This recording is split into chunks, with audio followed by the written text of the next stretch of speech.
Well, good morning, and thank you for meeting with the Pavilion Partners this morning to talk about the exciting project up at the Indiana Dunes State Park. This process began in 2012 when the state, through the Indiana Department of Natural Resources, put out a request for proposals seeking a private partner to renovate and restore the existing pavilion building at the Indiana Dunes State Park, an icon along the lake shore. And so the Pavilion Partners group, at that time named Dunes, the name has changed along the way, Dune Development Group, submitted a proposal and was ultimately awarded the opportunity to negotiate with the state. And so for the last 2 years, we've been working out those details, working on getting closer to drawings, and are now at a point where construction, demolition has begun on the interior building to put us in a position of really getting into construction as the weather breaks, and most importantly, being ready for business when the park opens Memorial Weekend. Sure. Well, our goal is part of the process. The entire first floor of the pavilion was either showers that had been closed down sometime in the 70s or 80s, and locker rooms that hadn't been used. The state said that you can keep those locker rooms and showers if you read the RFP, or you can relocate them. So we chose to create new bathrooms, showers, get everything outside of the pavilion.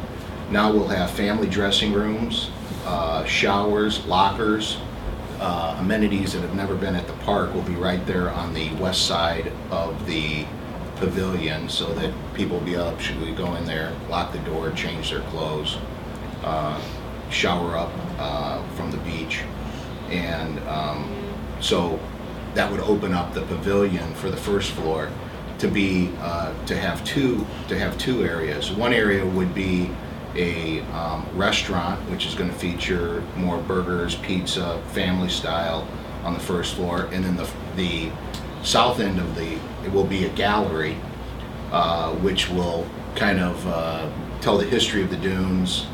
Also will be available to rent out for private parties, rehearsal dinners, and things like that. But it's going to feature, more of a gallery type setting than anything.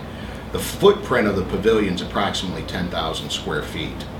So on the first floor, about half of it will be dedicated to entryway and gallery, and then the other half will be dedicated to more of a restaurant, which will be on the north side of the first floor, which will have the view of the lake.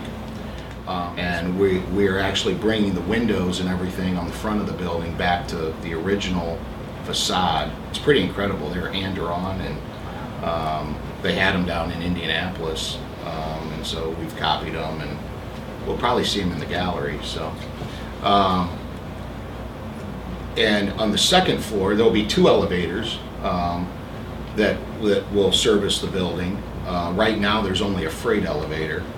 One will be freight passenger, the other one will be passenger only. On the second floor, we are putting a full kitchen in, and will service more as a reception, smaller banquet, and eventually our third phase of the project is to bring a more mids to casual fine dining to the second floor.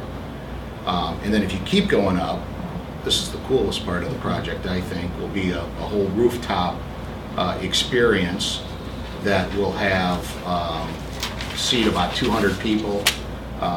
It'll be open seasonally, probably May through September, and overlook the beach. And you'll be able to walk in, hop on the elevator, take it to the rooftop, and experience the outdoors. Probably, hopefully 6 months out of the year, but probably more like 4 or 5. So that's we've added balconies, we've added dining areas outside, with in mind that we did not want to limit any access to the beach, and had that in mind in our design.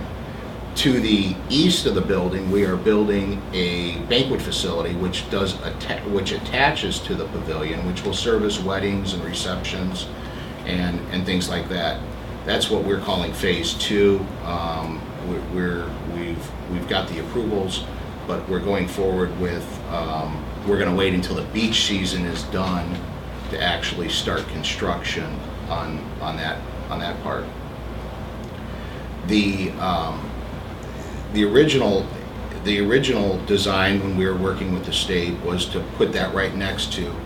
What we decided to do was elevate the building 1 story so that people could pass right underneath, and then also would provide shaded eating areas for people at the beach experience where they're out of the sun, because in July it's a pretty blistering out there. So there'll be about a 9,000 square foot shaded area that will allow beachgoers to sit down, have their lunch, and be out of the sun and rain, I guess, if it was raining. But this summer, our goal is to have the bathrooms, shower, and we call it the comfort center, ready to go right around the 1st of June, and for us to be serving on the rooftop. The restaurant, the preliminary plan would be to open April of next year, and with the banquet center opening for the wedding season next summer, correct?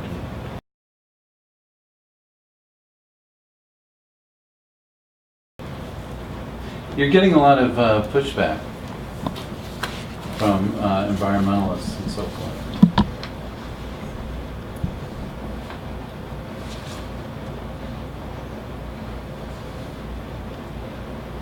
Well, I'd say that's more than balanced by the amount of positive reception we've seen via various Facebook comments, or just people you run into town or even out on the site. So there's certainly both sides to it, but I've seen a great response. One thing we learned at the Orchard over the last 9 years is that cater to families, and whether you have 1 child or 5. Bathrooms are a big concern, and then believe it or not, shade and some indoor space. I'm always blown away at the Orchard. It's a fall season, so you think of cool, temperate kind of temperatures, but usually you either get a little too warm on certain days or you get a little too cold. So we're always surprised how many people spend a few hours outside, but then all of a sudden they're right inside to either cool off or warm up. And so I think the Dunes is a fantastic facility.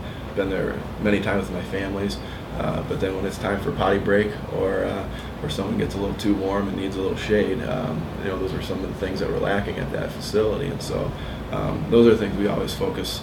Whether it's our Orchard or our $5 car wash, we said, what can we do to make these family friendlies, to make moms comfortable with facilities, dads comfortable, because then that's the driving force. So mom and dad can relax a little bit and are confident that they can have a good time. Then the kids benefit from that too, and I think that'll increase visitorship once people can see what the facility's like. So I think also with respect to the pushback, keeping that in some sort of context, we have been communicating over the last several months with the Save the Dunes organization, and keeping them apprised of the progress that's being made, getting their input. I'm aware of the statement that they recently issued, and we have discussed, I think, all of those concerns with the Save the Dunes people. And I think we're particularly sensitive to the lakefront, what it means to people, the ecosystem, and we want to be responsible corporate neighbors up there. So I think what's happened is, now that people have learned what the project entails. They don't have all of the information yet. They haven't seen fully the plans, and that will be done on Monday.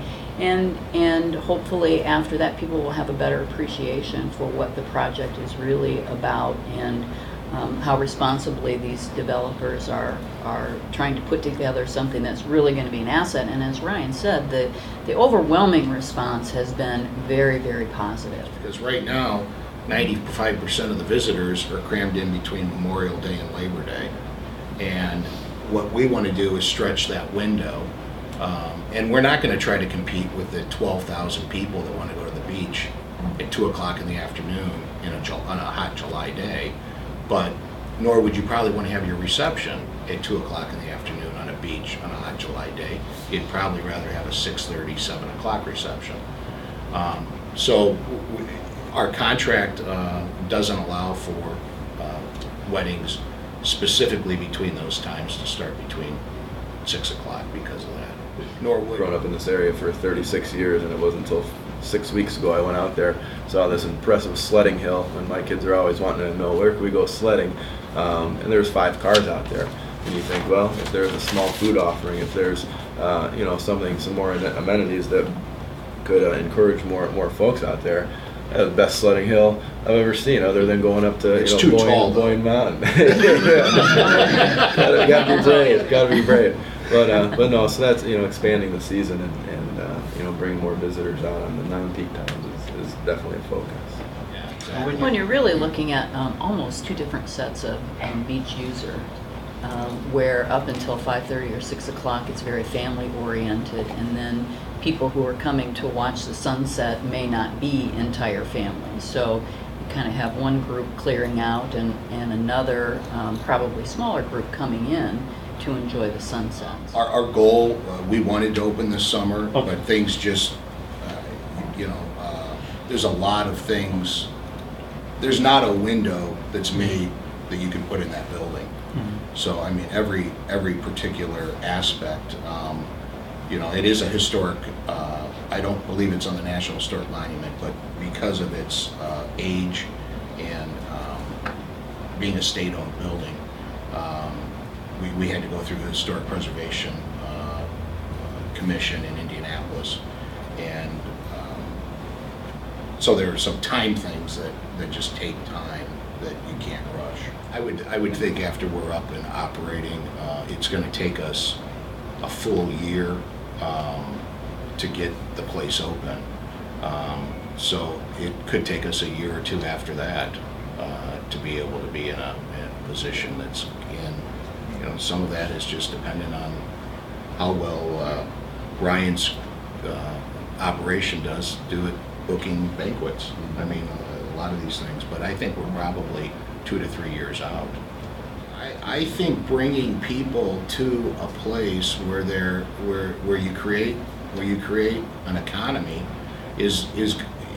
has to be beneficial, or else we're not doing our job very well.